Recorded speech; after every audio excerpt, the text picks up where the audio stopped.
of $600,000. All's on the line to play for here. Over to the hall.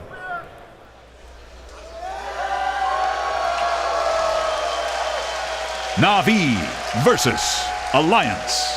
Alliance's turn to bat. And we're back for game number 2 of this best of 3, the upper bracket grand finals, Alliance and Na'Vi, and what has to be the single most anticipated match of the entire tournament so far, Draskell. Both of these teams usually number 1 and number 2 picks when you ask ask people who they think will make it to the grand finals, and certainly one of these teams going to be punching their ticket coming up soon. Right now, Alliance quite a bit closer than Na'Vi. Beating Alliance just once is tough enough. Na'Vi going to have to make it 2 in a row to punch their ticket to the grand finals. But Alliance, they looked so good in game 1. Like you said, a lot of it came down to the draft. Masterful picks, masterful draft. They waited out the magic damage. They got the items they needed. And now Na'Vi up against the ropes, facing the possibility of falling to the lower bracket.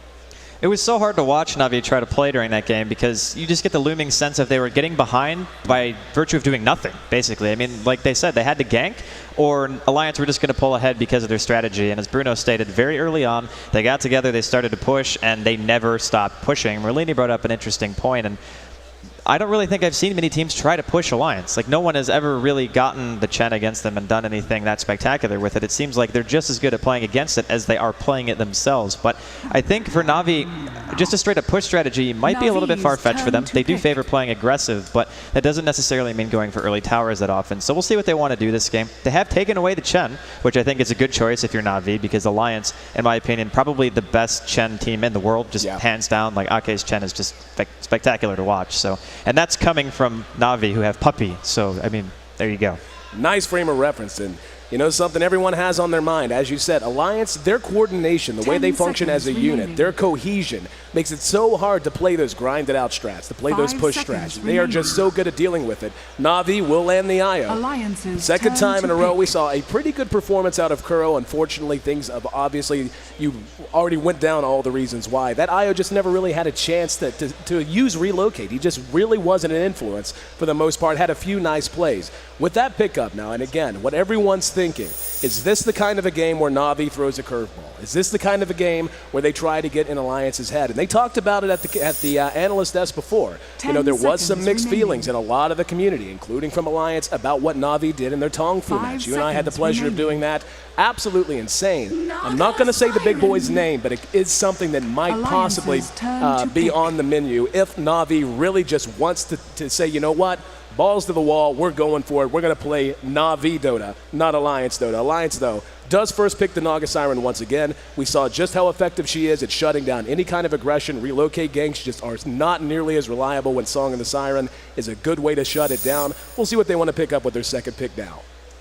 I'm a little bit happier with the first pick Wisp this game than I was last game, because the best thing you can do against a Wisp is to play 5-man Dota. And what did Alliance do last game at 13 minutes in? They just never split. So we're going to see Bulldog on his signature hero. And honestly, I feel like he should have 2 now. It should be more than just Lone Druid. It should be Prophet as well, especially after his performance so far here at TI3. But back to the Wisp pick, if you see the fact that the Chen's banned out, it makes it so even with split-pushing heroes, I think the reason they didn't want to pick Nature's Prophet against it is because Wisp is actually fantastic against split-push lineups. You can punish it very easily. So now not only do Na'Vi have to not worry about the 5-man as much, Lone Druid can still do it, but not quite to the same effect as a Chen, because a Chen's a hero who goes early mech. He just all-around plays well with the team. Now you're creating the opportunity to split the map. Did Na'Vi want to go for the Prophet here? It's a bit greedy, but Alliance have already shown the Lone Druid, and Prophet versus Lone Druid, Lone Druid will edge him out, but the Prophet can still do reasonably well in that lane. And finally, it gives Funnick a hero where he doesn't have to do Ancients. Oh, yeah, that would be nice, wouldn't it?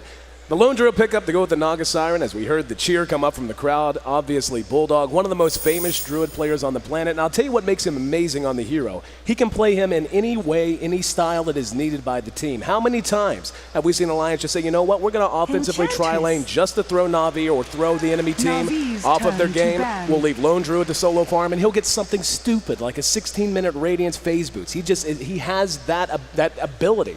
Or he can just go to the off lane, find his farm in the jungle later. He still always finds a way to be relevant. Naga Siren's actually a hero that fits in pretty well with a push lineup if Alliance wants to go in that direction. The fact that she allows you to play a lot more aggressive with your pushes and with your ability to take fights early, because she can get you out of trouble if you overextend. So it comes down to what Alliance wants to build around it. Do they want to just build an all-around kind of prototypical lineup, or do they want to do something a bit more focused and specific? This, in and of itself, already is a game where I could easily see Loda wanting to pick up the Alchemist again, just because he does fit in with the front two they already have so well. I think Alchemist is definitely on the table here. I agree with you on that. And it's just going to come down to what Navi's actual game plan is. They could do something, honestly, like a DK mid, because we haven't seen what Alliance are going to pick yet. But having a Lone Druid and a Naga Siren, I'm kind of leaning towards them getting their hands on Puck for the second game in a row. Let's be honest, S4 didn't have a great start. He was kind of getting pushed around in lane by Dendi, and he ended up giving away First Blood too. And he still managed to come back in a big way and still be a very big boon for his team. So I want to know what Navi is going to ban here. They could potentially ban out one of those initiators, because when you see heroes like Lone Druid and Naga Siren together, the Naga Siren on her own really isn't that fantastic. You can stop a push, you can maybe try to turn around a team fight, but you need some real counter initiation to really make use of that song. So I'm leaning towards maybe that for Alliance, and we're going to see what Navi's ban is going to be soon. Well, you see they took out the gyro, and you're exactly right. That's a hero who fits into that exact mold you were talking about, being able to take and turn around a fight. They don't want to give that away to Alliance. Alliance getting rid of the OD. And really, both teams taking their sweet time. We could see them really burning through the reserve time, talking out this last ban. But both teams really, as you said, they can go in just about any direction. The only thing we know about Na'Vi is how aggressive they're going to want to be. That Enchantress, I would imagine, is going to be extremely active early on just to free things up. The IO, of course, will be paired with some hero at some point. We're down to 15 seconds on the reserve time right now for Na'Vi. So definitely sweating out the details. And they are going to go ahead and take out the Weaver. Alliances. So taking out the Weaver opens up the lanes a lot for Alliance, of course, and right now they have absolutely zero tools to deal with it. I mean, outside of a tether stun, there's no real lockdown, and overall it's a really tough hero for supports, because he can just Shakuchi in, target you in the fights, and especially things like Wisp. He can kill the Wisp before the relocate counts down, so it's just a very scary thing to have to deal with. And of course, depending on what kind of carry they're going to partner it with, you might not even necessarily be able to stop the Weaver in a side lane push, where heroes like Nature's Prophet, you probably would be able to. So another ban coming out from Alliance. It's actually going to be the Bounty Hunter, which obviously synergizes well with Navi's style right now. You can look for the kills, you scout it out. It's very typical to see that hero partnered with Wisp, just because of how good he is at finding heroes by themselves. And that kind of says to me that Alliance maybe aren't looking to play the 5-man style this game. They've avoided the Chen, well, not avoided, the Chen got banned. They didn't pick the Enchantress, so Navi got their hands on it. Maybe Alliance are actually looking to play something a little bit different this game. I wouldn't be surprised to see them go back into something super late game oriented, like even, dare I say, a Coddle PL, but it is on the table here. Absolutely. I really love that Bounty Hunter ban, because what is it that determines an IO's success when it comes to relocation gangs? It's almost always warding and vision, and of course being able to bring down towers, allow you to explore the jungles more often, etc.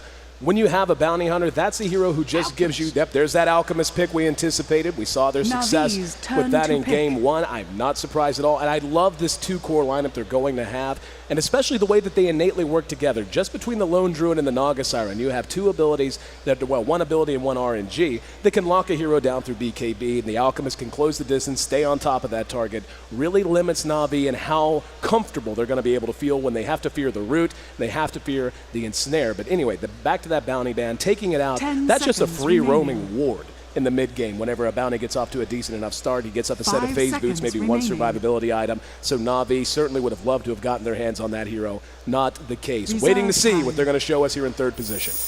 So Alliance are sticking to the greedy carry like they did in the first game. As soon as you see a Wisp, it's very often going to be a short lane hero. You're not often going to see an aggressive Wisp lane, and especially with the Luna pick. Like, there's no way this lane is going to be aggressive anymore. And showing it this early, Na'Vi are obviously saying, hey, Alliance are probably going to safe lane too. Why not just play it a little bit greedier? But by picking a Luna, you get the early aura. You get the capability of pushing that tower down so much faster. And not only that, but between Lone Druid and Alchemist, you do want some physical damage damage output. You don't want to rely just on magic damage. Luna is a hero who can 10 fight during the seconds mid-game, remaining. but you kind of fell out of the competitive scene because so many people were laning against her and just killing her that you couldn't really do anything about it. Navi's So people turn just to learned how to pick. deal with her in laning phase, but when you pick her now, after seeing what Alliance's lanes are already shaping up to be, it makes a lot more sense, and I think it's actually a really, really solid pick. And Alliance, going with the Keeper of the Light, this is, for me, probably one of the supports they utilize the best, Yeah. especially during the mid-late game phases where you start being able to buy back,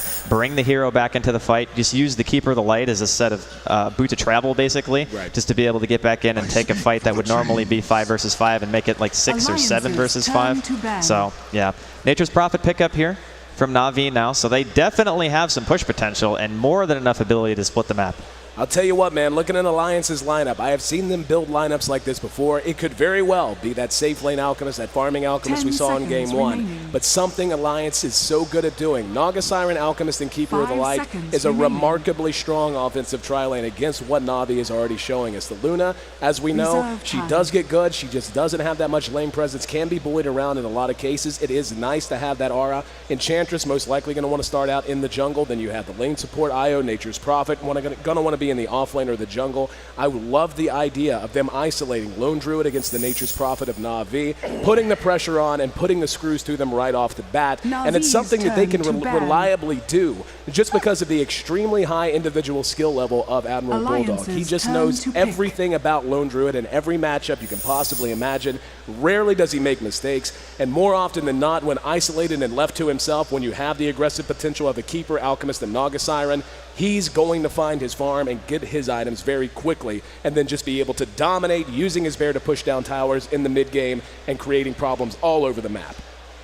Yeah, the Lone Druid is the thing that scares me the most about Alliance's lineup. Sure, 10 they have the seconds capability remaining. of pushing fights with the Naga Siren, Na'Vi's being able to turn counter to push with the pick. Keeper of the Light, and obviously Alchemist farm. But the big thing here, as we see the Tidehunter last pick here from Na'Vi, Lone Druid, it's Admiral Bulldog's Lone Druid. That should be something that a lot of people keep in mind because he is hands down the best Lone Druid player in the world, and Funix probably going to be going 1 versus 1 against that. So best of luck to him, at least in that matchup. But let's talk about the Tide here for a second.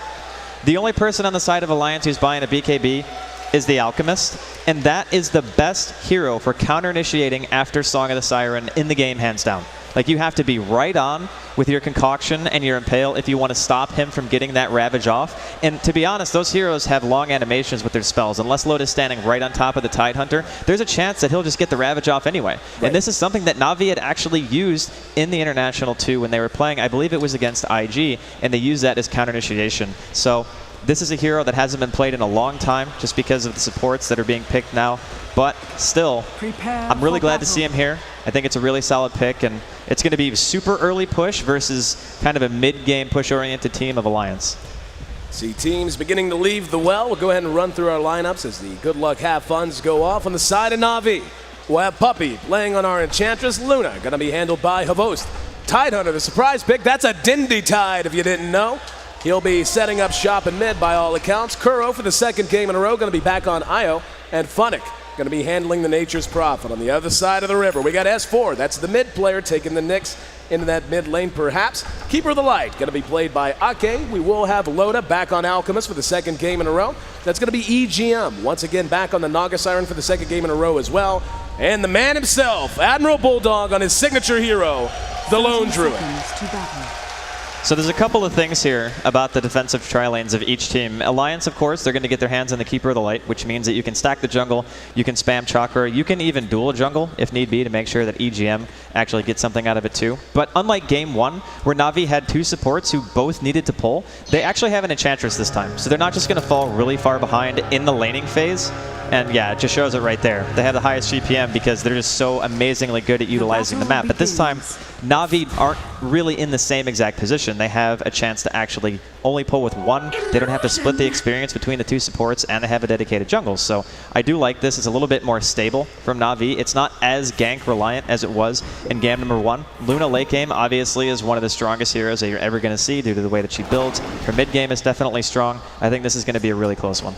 I'm actually really surprised that Alliance is not offensively tri-laning this. I genuinely am. When you look at just how susceptible this could be, and we can see the creep skipping being done by Bulldog using the Bear to pull creeps, Kuro and Puppey doing their best to try and block this out. The Bear's should be able to get away. It's going to be at about half health by the time all is said and done. Now, the Ancients are spawned. If they do this right, I actually saw, it might have been Na'Vi that did this the other day. Bulldog's going to go ahead and come on down, meet up with the Bear just to try and ward Kuro away.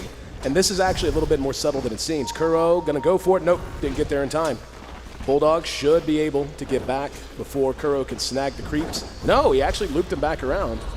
And nope, not going to get him. So Bulldog going to get a free wave. So little creep skipping, a little free experience for the Bulldog here in mid. Dindy setting up shop against S4. Interesting matchup. Two melee heroes in the Nyx Assassin versus the Tide Hunter. Tide very often can rely on Anchor Smash to last it, and even with mana burn, Anchor Smash only 30 mana points to cast, so shouldn't be too much of a problem. The one thing about getting Anchor Smash, though, is you can Carapace it. As we can see, S4 just does it right there. It's pretty easy. The cooldown, of course, on Carapace is really long at level 1, 23 seconds, but Dendy's still taking quite a bit of harassment damage. Once he gets the bottle to him, though, it should be no problem. He'll be able to outpush S4, no issue whatsoever, and, of course, be able to have a little bit better chance of going for the runes. But, again, that's all based on what the supports are going to be doing. And speaking of support movement here, we have Kuro and Puppey. They're going to be smoked up, walking behind the tier 1. Admiral Bulldog really needs to be careful. Bulldog usually with a great sense for this, and now he's going to realize too late just how much trouble he's in. Tether stun to lead things off. He has nowhere to go, doing some damage. He will not be able to get him in. First blood goes to Kuro. Havos was taking a bit of damage, but in the end, well-executed gank by Na'Vi. And getting things going right off the bat. Dindy giving a little bit of damage to S4, but in the end, Bulldog right back up, already taking more damage, will be netted down. Tether not long enough to get the tether stun off, and we can see taking a lot of damage, forced all the way back under his tier 2. Very little damage done to the tier 1 so far, but you know, we've talked about it. Everyone knows, hang on, Dindy going to eat an impale, but right-click damage probably not going to be enough to do much, but make him a little bit angry. But just being able to delay Bulldog's development on the Lone Druid, hugely important in any match in which he appears. Yeah, and the poor guy right now doesn't even have a bear. I mean, this is a really sad Lone Druid at this point in time. He's only level 2, and Na'Vi, they have the capability of doing that, whereas Alliance can't really do the same thing with their supports. They're far less likely to move. These supports are essentially built to stack and farm the jungle, which is still going to be good for them because they're going to get experience and gold, but that also means that their offlane tower is going to be dying quite a bit faster unless Alliance do what they're doing now. And very nice play there out of mid. As we saw, Dindy twice faked the Anchor Smash to try and prompt the Carapace. Finally got him to bite on it once. 1-0. Na'Vi leads at 3.5. We can see EGM, Loda and company wanting to bring down this top tier 1. Havos just happy to sit back and farm for the moment. Funnick is sitting at just level 1, so it has been quite a struggle for him. There's the Coddle Blast, as our buddy Toby would say, also known as Illuminate. And Ake rotating down to try and put on some pressure. Bulldog making his way into the jungle, just has to abandon that bottom lane. Really no way for him to expect to get anything else at this point. He's going to leech some experience, I would imagine, or I guess right now just kill the small camp. I mean, this is not what he wants. This is definitely not a good situation for him, but still, Na'Vi pulling a bit ahead here in the early game. Also have to remember, though, this is a free farming Alchemist again. And he's going to have his Midas at about the same time he did in the last game. So we're looking at 4.5 minutes, 5-minute Midas coming out from Loda. I think, though, Na'Vi can punish it this time. Again, because of the fact that Kuro doesn't have to worry about splitting experience with any other support. He can pretty much do his own thing, get to level 6 a little bit faster. Whereas Alliance's supports, they're just farming the woods. They're kind of doing their own thing. Ake is going to teleport bottom with basically no mana and not be able to use Coddle Blast, so that's a bit interesting. But looks like Na'Vi, they're going to be pushing the bottom tier 1 now. Havos has got 2 points into his Zora. And this actually should be the first tower kill of the game, I believe. Let's see Funnick join up as well. Going to go ahead and try to grab the creep wave. Got him just in time.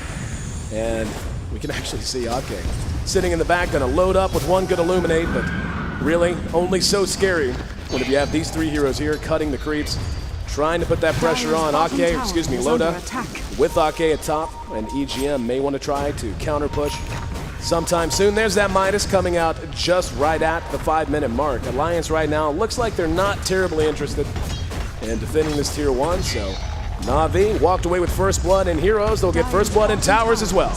Dire's bottom tower. Great start for Na'Vi, getting exactly what they need to get. And Funnick, whenever he wants to, he can start going to the jungle now because Puppey, at this stage, he really only needs a creep and he can just start moving around. You can still technically gank a Nyx fairly easily, even though, interestingly enough, S4 isn't leveling Mana Burn. He's actually putting all his points in a spiked Carapace, and they are not stopping, by the way, in this bottom lane. Na'Vi continuing to push in, Funnick making some more treants, but this is interesting. Looks like Alliance are going to have to send Ake down here to defend.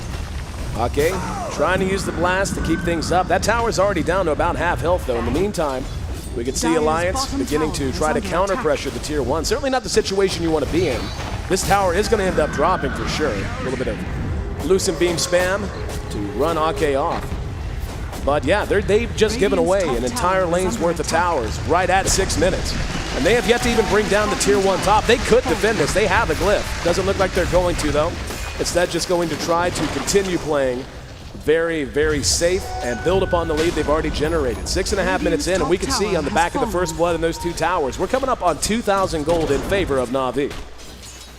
Well, this is nice because now the supports of Na'Vi can just sit in the jungle and do whatever they want.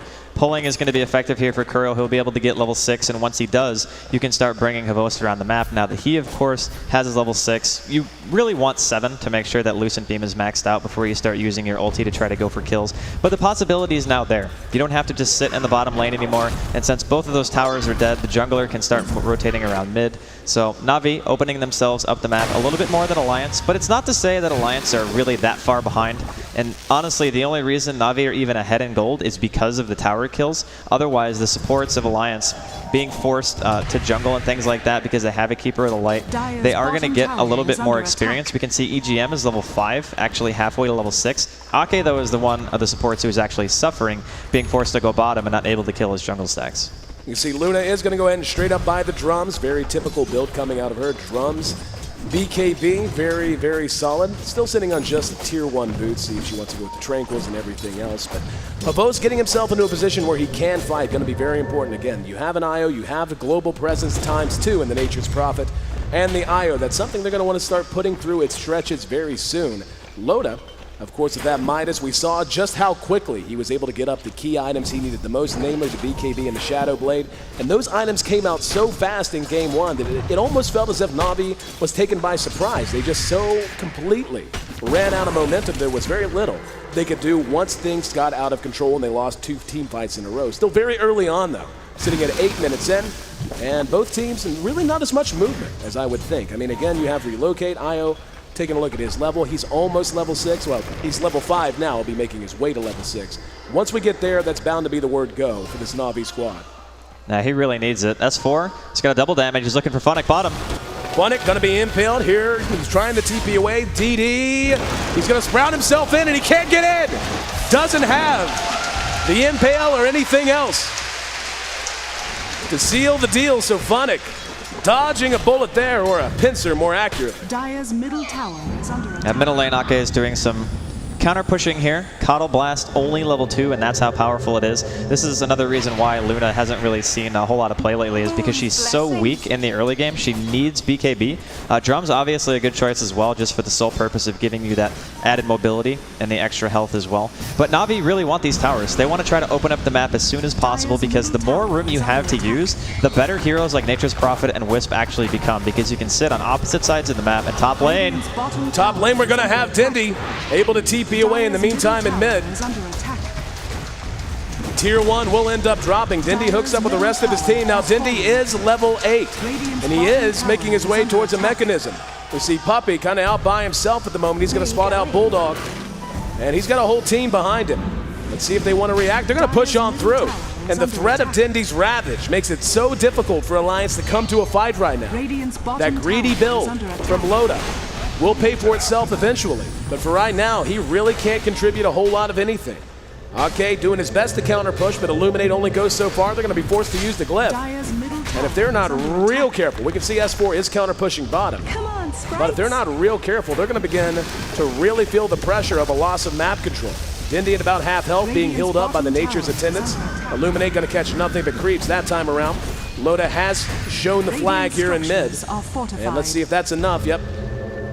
Na'Vi going to go ahead and bail out. Let's see if they're going to pursue. In the meantime, Evos comes down, does get the deny. Radiant's bottom tower And Nyx has Assassin been escapes denied. under cover of Vendetta.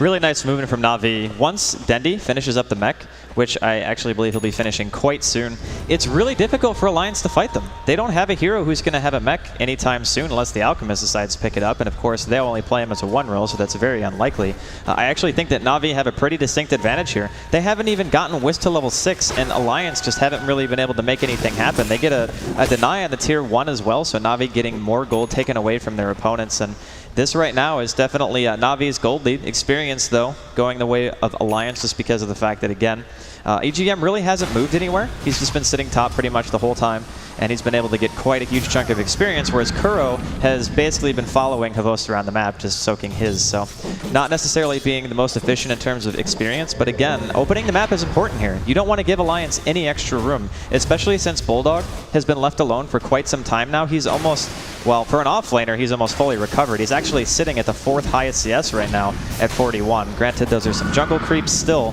Pretty spectacular that he's managed to come this far this quickly. And looks like Na'Vi's ready for round 2. Hooking up here in mid lane. Alliance going to try to hold the line. Puppy's the one bringing up the rear. In the meantime, we can see EGM is yet to show up. This tower will end up going down. They're going to try. Very nice carapace there and try to get the deny, and they do. Dire's middle tower So Na'Vi has been denied. gaining the map control, being robbed of a little bit of gold. But nonetheless, that's only 2 outer tier towers remaining for Alliance at this point, and only 2 they've taken down on the other side. They are going to immediately smoke now. S4 obviously out front. Let's see, they're going to bypass the Roche pit. They're going to go headhunting. Radiant's top EGM, tower Song of the is under Siren, as he is attack. level 7, does have that. And looks like Na'Vi's not really going to be in the vicinity. I think they might just turn around and do Roshan after they see everybody from Na'Vi top, because Alliance clearly have shown the intent of not wanting to fight yet. They probably want another item unloaded before they do. At the very least, a Shadow Blade, which he's devastatingly close to, but he doesn't have a TP, so he'll probably try to get the money for it, go back to base, buy a Shadow Blade, or send it to himself and then send a TP as well. But by that time, I think that Na'Vi are going to have enough to get to the tower and possibly just push it down before he even has a chance to react. So maybe Roshan would have been a little bit easier to get. Clearly, Na'Vi would have been out of position for it, and with Kuro now level 6, they can Wisp teleport. They might just try to go on Ake, but of course he is going to teleport actually to the tier 2 as soon as he shoots that Eliminate. And we can see the tower stands no chance. Na'Vi bringing down the next to last Dire's tower, top tower has standing on the fallen. side of Alliance. Alliance again playing a little bit greedy this game, and Na'Vi drafting a team that is so hard to engage into when you're lacking those key items. Again, the BKB, really essential for the 2nd game in a row. The Shadow Blade gives him at least a little bit more punching power. But at this point, I mean, what can Dire's Alliance top do? tower is They're under standing right outside. This is the last outer tier tower remaining. They're going to end up trading a tier 1 for a tier 2, but that's a trade Na'Vi is going to be quite happy to make. And yeah, they can't do anything. Dire's So top down it tower goes. is under attack. Dire's Not top a single tower has outer fallen. tier tower remains now Radiant's middle for Alliance, tower who is under leads this attack. series 1-0. Na'Vi, in the first 15 minutes, hell, the first 14 minutes of this game, have done everything they possibly can to set themselves up for a run in the mid game. Well, Alliance definitely the ones being pressured here, no doubt about it, and trying to find room to farm against a Wisp and a Nature's Prophet when you don't have any outer tier towers, that is going to be a tall order to fill, and Na'Vi smoked up, potentially looking for a gank. Looks like they're going to try to go for Bulldog, but when you have full map control like this, I think it's almost in your favor to just do Roshan. I think, yeah, that's probably going to be their choice. They do have heroes who can tank it. They have an Enchantress heal, they have a mech, they have a Tidehunter Ravage. Even fighting around the pit, especially with Eclipse, when Alliance have no damage soak for it at all, I think would be pretty favorable. Granted, let's remember that Na'Vi, they've been playing 5-men, so they are kind of level starved on their heroes. Their highest right now is Dendi. He's level 9, and then the other heroes are pretty much level 6 and 5 if you're Enchantress. You can see Na'Vi poke their nose in. S4 going to be spotted. It's a 2-man impale. And doesn't have Vendetta anymore. 40 seconds. Funix there. Gets the Sprout off. He's going to mana burn him, but that's about all he can do. He does Carapace. Lucent Beam slows him down. He will end up dropping here. So Na'Vi notches another kill. And Alliance, no interest whatsoever in taking a fight, to the point that they all just turned and ran. And this might just be an Aegis they're willing to concede just to buy time for Loda. Yeah, but is buying time really going to do enough for them right now? They need more, actually. Admiral Bulldog is doing some lane balancing here in bottom, while Roshan is being attempted by Na'Vi, so he's trying to go for the Radiance. He actually has enough for a Relic at 15 minutes. I mean, to be honest, the recovery rate of Admiral Bulldog this game is completely insane. Yeah, he's got his Relic at 15 minutes after starting off getting First Blooded and being level 2 with no Bear. So Na'Vi, in the meantime, they do secure their Aegis. Havos is going to pick it up. But at some point, these heroes are going to start to need some levels. I would actually like to see them maybe split it for a little while, get Havos to level 11. Level 2 Eclipse is significantly better than level 1, and you can actually maybe crack the base at that point. But then again, giving time to Loda is probably something they won't want to do, considering he's over halfway to his BKB right now. I don't know, this is still tough for Na'Vi. Even though they have all the towers down, the game still feels very, very close, and it's only going to take one fight for Alliance to crack the game open. The game feels very, very close because it still is, at least by the metrics. You're talking 2,500 gold, all that separates these two teams. The experience is actually, as you mentioned, in favor of Alliance. And yeah, cracking tier 1s and tier 2s, taking Roshan's one thing. When you're talking about it, they are under the gun to begin taking tier 3s, or at least applying adequate pressure to force Alliance back into the base, force Loda off a farm, slow him down. This is where things, as you said, really do get tricky. We can see with that Aegis, they are emboldened a bit. A DD on Havos certainly going to help them a bit. Hey, they might get a free Bear if they can catch it. Bulldog going to lose a Bear, 300 gold. Picked up by Havos there for free. Certainly a nice bonus for him, but more importantly, with only one Bear at his disposal, Admiral Bulldog, with the Relic on the Bear even, still not going to feel all that scary. If they can get the Bear one more time, he'll be fresh out. And they are trying to crack it. Dindy with plenty of mana. He's actually picked up a plate man on top of everything else. His farm has been so good. And the rest of Na'Vi sitting right at the foot of the steps with him. Alliance has to gather, but at the moment, it looks like they will go ahead and pull back. Now this is actually, if they're able to force Na'Vi back, this is a significant win for Alliance. The more time they can buy for Loda to get out onto the map, he only needs another 100 gold for his Mithril Hammer, so now he has it, only needs 1,300-ish to finish his BKB. That BKB is going to be a game-changing item when it does come out. Now the question is it going to be game-changing enough? Because the rest of his team is not going to be as fortunate as he is, and unlike Gyrocopter, you can get kited out pretty easily by Luna. Luna's the fastest hero in the game, so can he actually stick to a target without the help of his teammates, like EGM being able to ensnare and a stun from S4? Because once the Luna gets a BKB as well, her ultimate is more of a contributor to a team fight than an Alchemist single target damage at this point in the game. That's why I wanted to see them split up maybe a little bit earlier and try to get some more experience on Havos. But they back up. Giving an opportunity for Loda to farm a BKB is, of course, going to be an inherent risk for the reasons that you stated. But I think for Na'Vi it's okay, as long as they efficiently farm for the next couple of minutes and at least apply some pressure. But they're really not able to do that right now. Alliance realize Na'Vi, they're fully back, so they're farming their woods. Everyone is getting back to doing what they should be doing. Admiral Bulldog's getting closer to his Radiance. This game is still very, very far from over. The interesting thing about it is Na'Vi's still just so low level. I mean, it's 18 minutes in, and your mid isn't even level 10. Havos picks up the BKB. Aegis will be reclaimed in about 3 minutes. And Loda, again, just about where he needs to be. Very quiet game already, and really, again, that's not just because neither team wanted to fight. Na'Vi has been just bouncing around the map, rattling their saber at every single tower to the point that no more towers stand, so it wasn't as if they weren't looking to pick a fight. Alliance, just knowing they would be at an inherent disadvantage, has allowed the game to reach this point. And both teams playing ultra safe. We are going to see 3 hook up here in this bottom lane again. Dindy, Havos, and Kuro going to bounce past the river. We'll see how much they want to force this. Level 10 on Dindy. We have yet to see a Ravage. And really, we have yet to see a major fight. But now another key item. Bulldog picking up the Radiance on the Bear. That's going to make it so much more difficult for Na'Vi to crack these tier 3s. Just having the Bear there, that burn damage. Trying to extend these fights is going to be something Alliance excels at. They are fairly tanky by their own nature. They're fairly tanky in the Lone Druid, fairly tanky, of course, in the Alchemist once he pops Chemical Rage. You have some Song of the Siren. And now, with the Radiance done and the BKB done, Alliance for the first time ready to take fights on their own terms. This is going to be really, really risky for both teams. I mean, it's not just to say that Na'Vi should win the team fight straight out, but Dendi maybe a little bit out of position here. Vendetta, and he pops the Haste Room. Beautiful reaction time. Actually going to gush out S4 and chase him down. And the Carapace keeps him from anchor smashing. There's an Illuminate and the Impale. Dindy way out in front. The rest of his team now finally beginning to catch up. And again, you know, something worth mentioning with Dindy and what he's done here. He's picked up the mech, which is fine. They're going to get the bear again. This is a very big deal. And here comes Funnick just to make sure. Trapping the bear. Down he goes. A caged animal is a dead animal. But the fact that Dindy did decide to skip the blink dagger. He had enough gold to buy a plate mail to take himself up. Of course, the mech, one can understand, but lacking that mobility item, at least for now. He does have 1,000 gold in the bank, though, and we'll see if that's going to be his next decision.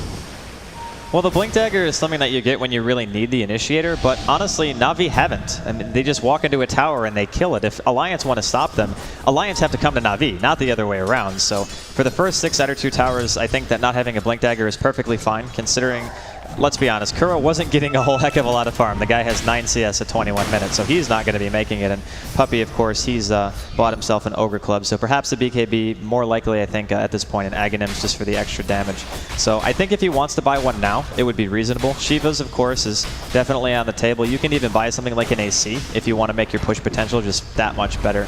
But having the mana pool, of course, is nice if you ever want to go for a refresher on the Tidehunter. But still, Alliance, they're still getting farm. I mean, it's not like they're totally out of it or anything like that. The gold is still only 3,000 in Na'Vi's favor, but they are starting to retain the experience as well. It's starting to swing back because, of course, Alliance has been forced into playing 5-man themselves, whereas earlier Na'Vi were the ones running around as 5 pretty much all the time. And Alliance, they're going into the woods. They could spot Puppey.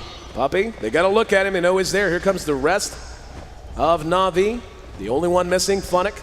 He's down in the bottom lane. Of course, he can TP in. Doesn't look like Alliance is interested in it, though. They're going to go ahead and back again. We're at 22 minutes in, and we have seen a grand total of 2 kills. Certainly one of the most quiet games we've seen, not just you and I, but throughout the entire tournament. Just so much at stake.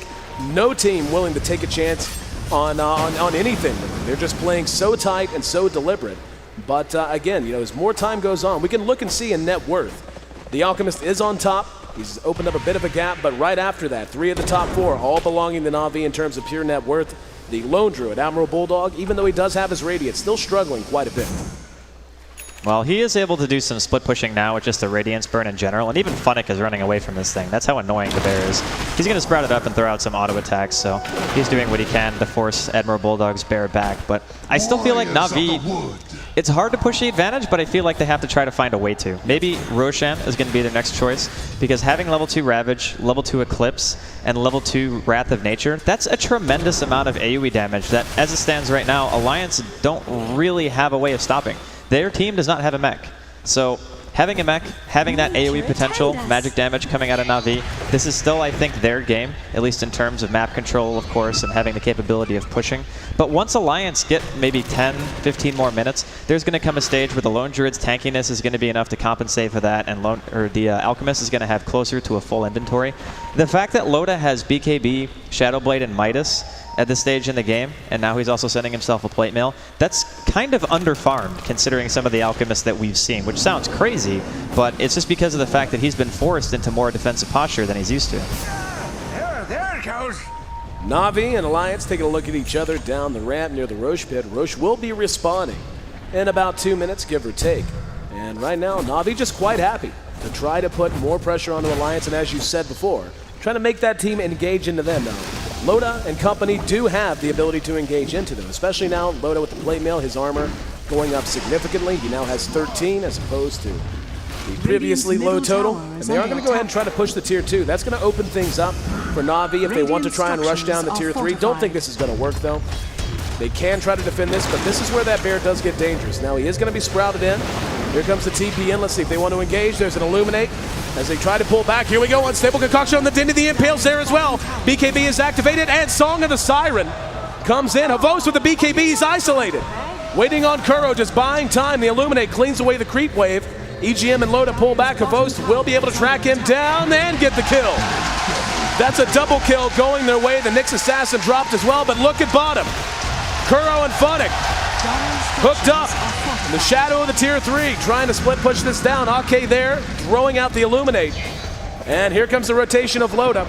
They're going to engage and sprout on Ake, but Funnick going to be blown up. The Illuminate seals the deal. Kuro doing what damage he can. Might be able to right-click Ake. Nope, wand charges. Pretty good. No! Double KO for the supports. They end up trading a couple more away apiece. The dust settles though, make it 5-2. That tier 2 still standing for Na'Vi. That song by EGM actually totally backfired for them. did. They used the song to try to stop the Wisp TP from getting a counter kill, but that song actually saved Dendy's life. So they weren't able to take him down. All in all, the two pushing bottom actually end up going down. Roshan spawning right now, so I think that Alliance might have a little easier of a time getting in position, but again, we still haven't seen a Ravage, if I'm not mistaken. Nope. Yeah, 25-minute game. Not a single Ravage was used that day. But yeah, Alliance, they're going to be going for Roshan here. They do have a bear. Actually, this is only one bear Roshan, so if they want to react to this Roshan, they're going to have to start making their way there now. Havos does not have a lot of HP right now. He really needs that Wisp to be there just to be able to use an Urn on him. But yeah, they can't fight with Havos this low health unless Puppey has a heal. Gonna go ahead and use Nature's Attendants. Taking their sweet time. Roshan down to about half health. They are gonna be able to engage this if they really want to. Throwing out the Sprout, and that's enough. Showing the flag and forcing Alliance to back out, knowing that Na'Vi ready to come in force. And as you said, Dindy has not used a single Ravage. Now Na'Vi might take a run at the big boy. Here we go. They move in. Alliance is on the high ground. Illuminate does a smidgen of damage. You see Roshan spell shield popped. Funnick off by himself, trying to watch for the end around. Roche just south of half health. Let's see how and when Alliance wants to go for this. Na'Vi is committed. Havos is way far back, as is Dindy. They are in there until Roche drops or until Alliance comes in. Here we go. There's the acid spray. Loda's going to go for it. S4's there. Tether stun. BKBs are up. There's finally a Ravage. Got S4. Rest of the fight engaged outside. There's an Illuminate that connects and a Riptide as well. Dindy trapped inside. Havos will drop. Lone Druid able to get him, and Dindy now being beautiful. Blinding light knocked it back, but here's the Eclipse. The Eclipse doing good damage. Loda has to make a run for it. No, sir. Killed off as he tried to make it uphill. Roshan still standing, as is Puppey, as is Havos. Took a buyback or two, but Na'Vi take what could be the most important battle of the game so far. No, Song of the Siren. Here comes the bear. Can they do it?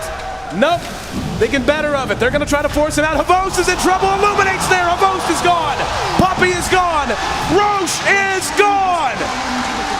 Loda, with the help of EGM, Admiral Bulldog, and Ake, caught Na'Vi laying greedy, their hand in the cookie jar, and steal themselves an Aegis. What a turnaround from Alliance. I thought after the double buyback for Na'Vi that they would at least be able to secure Roshan, but the song from EGM, much better this time. They managed to get the concoction inside of the pit and basically just instantly kill the Luna, and that's one of the weaknesses of the hero. She just is not that durable without her BKB up, and you can focus her fairly easily. But the important thing to note here, Loda now level 16. His levels have gotten completely out of control right now. They get the tier 2. Alliance, they overcome all these disadvantages, having all your outer tier towers taken away. They've almost equalized it. They even look like they want to try to crack the base. There's no glyph right now on Na'Vi, and Ravage isn't up for another 45 seconds. This is, of course, the reason Tidehunter is so rarely seen now. Such a slave to his cooldown, and Dindy's out there a bit. Can they grab him? It's there on the Puppey. They're going to engage off of a Kuro, and Puppey are in trouble. One's down. Can you say two? I can. Havos trying to re-engage. Dindy, 30 seconds from Ravage. Loda with the BKB up. Doesn't want to turn and fight. Looks like his supporting cast has to pull back. Funnick tried to re-engage. Will be ensnared down. They're going to try to finish him off, and they will. S4 very close to death. Carapace through that last impetus, and Dindy chasing him down. Loda's there off the Aegis pop. Havos with his BKB activated. Beautiful ensnare from EGM coming down from the high ground. Locking him down. Funnick is bought back. Dindy, 1 second until Ravage. Will he spend it? Can he spend it? He will hang on to it. Bulldog cleans up the kill. Funnick's back up, trying to chase down S4. Another beautiful ensnare in the mech. Kept S4 alive as he turns and extends the killing spree. 13-7, and a game that was led for so long by Na'Vi has completely turned on its head. You've got 3 down, no buybacks. There's not going to be a tier 3 standing by the time all's said and done, and the Rack's going to be next on the list. Well, Ravage is up for when Dendy gets up, but this is definitely going to be a Rax. Like, there's nothing that Na'Vi are going to be able to do to stop this. Puppey's sitting here. He doesn't have any creeps right now. And Alliance just coming back from the most ridiculous positions, able to just stay cool, calm, and they just effectively farm, even on maps where most teams would be scared to. They managed to make another tremendous comeback. And at any stage in the game, you would imagine that a team with no outer tier towers would feel obviously scared to be able to do anything on the map. They could test the Roshan, even against a Tidehunter with a mech, even against a level 2 Eclipse. With a double buyback, they still take the fight and manage to go in for that Rex. Just unbelievable performance coming out of Alliance here in Game 2. What I think it comes down to is what we knew it would. Whenever you see a Tidehunter pickup, that's very much a hero who, once the BKBs begin to come out, he just loses his efficacy. He loses his impact in a big way. And even with just one hero really being one that would want a BKB, the fact that it is this hero with this supporting cast, we saw EGM's ensnare from the high ground so important in locking down Avos as he tried to retreat. If he's able to retreat, go back to the well and heal up, maybe that tier 3 is still standing. If not the tier 3, maybe the Rax. But there are just so many tools on the side of Alliance that they all know how to use perfectly. We'll see Funnick come in. He's going to Shadow Blade, and Loda sniffs it out. Smells the rat, may fall back. Now they might want to re-engage. Loda comes back out. There's S4. He blinked ahead, misses with the impale. Now Dindy trying to get in for a Ravage. Will spend it, got two, but the BKB was up on Loda beforehand. S4 right behind him. They get the courier for free. And oh wow, he missed with the Sprout as well. Here we go. S4, beautiful impale, got two. Now the Eclipse as Avos wants to re-engage. S4 makes it to the low ground. EGM living because of the mech. Dindy trying to make it away. Puppey standing in the fight, but as these fights get drawn out, it's going to go the way of Alliance. The burn damage on Admiral Bulldog alone, more than Na'Vi can handle. EGM may be in some trouble. Avos cleaned up. Bulldog on a mega kill streak. There's Song of the Siren. And Dindy, the man left behind, gonna end up being zipped back to the well the hard way. Going back in a body bag as that's a double kill for Admiral Bulldog's Lone Druid. Na'Vi feeds 4. 17-8 in a 32-minute game, and I do believe it's safe to say the worm has turned. Na'Vi, as you said, cleared off every single tower from the map within the first 15 minutes, every single outer tier tower. Looked to be in control, but Alliance turning it completely around, and really it's hard to imagine what's going to slow down this train now. You know, it's a bit ironic after watching the way this game turned out, like Na'Vi basically losing the game because of the way Roshan went. If they had gotten there, Roshan could have been completely different. They might have had enough momentum to push into the middle racks of Alliance. And when you're a racks down against a Prophet team and a Wisp, it becomes significantly harder. But they lost the Roshan fight, so now looks like the base is going to get taken down again. Top lane fully exposed, no glyph, no Ravage up on Dendy for another 50 seconds, and Alliance seemingly might actually be taking this 2-0. Havosh is going to be chopped to pieces, can't even get away. Loda large and in charge, and with these kills, there it is. GG! In a match that was as highly anticipated as any in the history of Dota 2. Alliance puts together a 2-0 blanking of Na'Vi and punches their ticket to the grand finals. GG, well played indeed. Great performance out of Alliance. Even with very little map control, they managed to find farm. They managed to get the core items that they needed on every hero, win that really clutch Roshan fight, even after Na'Vi had the double buyback, had the Wisp teleport back in with the Eclipse, and managed to turn the game around completely after, well, more or less one fight. So spectacular performance out of them, and congratulations, well deserved. Absolutely, and really, I mean, 33 minutes, 7 seconds the official game time, 9-20 the final kill score. We saw it, Draskell. These two teams out to play hard, but really Alliance, and this is what has characterized their entire run through the International, holding things together, keeping things calm, not allowing setbacks. Well, I mean, can you even call it a setback when you lose 6 towers in 14 minutes? Nonetheless, Alliance punches their ticket to the grand finals, guaranteed $600,000 in cash that they've now earned themselves. Na'Vi, not out yet. They drop to the lower bracket. We'll see if they can fight their way back up from the bottom. I may see that Straskell throwing it back out to the analyst desk so they can break it down. Thank you, AC and Draskell. Yeah, Alliance and Na'Vi, we won't be seeing any more of them today. They will wait to play until tomorrow, but Alliance are guaranteed a top 2 finish. I didn't think they'd win 2-0. I thought they might have been the favorites going into this. I thought so. But, me too. Come on. How many towers in 14 minutes? 6, and they have a Nature's Prophet. I was kind of surprised that the Nature's Prophet didn't end up finishing a sheepstick or finding more farm, to be honest, because they really I was needed talking that. to Toby backstage, and I was telling him how Na'Vi should have this game, and I expected them to breed spades at the 16-minute mark. They went uphill at 16:40, and I thought they should have just continued pushing in, because I really felt that Na'Vi had the better lineup. This was sort of an old-school lineup we saw a lot of in 2012, and it requires a lot of balls to enter the base with, and Na'Vi sort of seemed to lack that. And if there's any team I'd be surprised by not having the cojones to go into the base, it'd be Na'Vi, and I don't know why they didn't. I think they were too frightened by the Keeper of the Light. All right, well, yeah, certainly sometimes just the magnitude of the match at hand can change how you think and play. But a team that seemed to handle the pressure will, of course, Alliance, and that's where we're going now with a post-game interview with S4. Thank you very much, James. Yeah, S4 is here. And first off, congratulations. Quite a bit of a comeback there in that last game. How did you do it? We knew what they were going to do. They were going to take all our towers and just 5-man. And we responded correctly. We didn't take the early fights because we knew they were stronger. And we just farmed up our core items, and that's how we won the game. I'm really interested in the strategy behind drafting, especially when you're going up against a team like Na'Vi. They had 2 heroes in this particular match we haven't seen in the entire tournament so far. What was your strategy when it came to picking the heroes for this particular matchup? Okay, so our plan going into this match was leaving Wisp against Na'Vi, because we're pretty confident we can play against Wisp, and I don't think many teams can say that.